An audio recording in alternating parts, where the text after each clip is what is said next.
Hey guys, welcome back to TradeMaker channel. In this video, I'll be discussing what is Forex trading and what exactly Forex is. Let's get started. As you can see that Forex is known as foreign exchange market. In this market, the currencies from all around the world are traded. For example, I can trade in euro as well as Canadian dollar as well as US dollar. So traders trades different currencies by selling or buying one to another. So let me give you one example.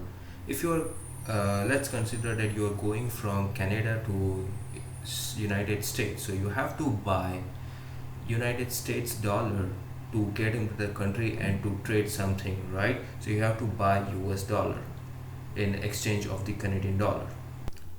There are a number of different currencies in the forex market, out of which these are the four major currencies which are traded the most, which are Euro USD, USD CAD, the third one is GBP USD, that is Great Britain Pound and US dollar, and the last one is USD JPY, that is US dollar and Japanese yen. So let's make it clear with an example. So let's take Euro USD example.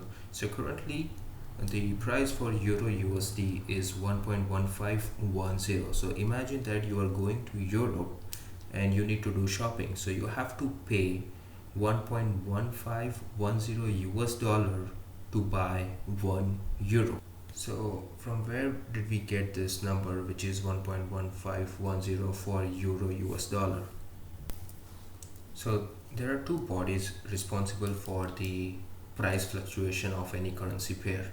Number one includes floating rate, and that is responsible by traders, for example like retail traders, and that includes how many buyers and sellers are there in the market. And the second one is fixed rate, that is decided by the government. So government decides and the central bank of the respective country decides the rate for the foreign exchange market.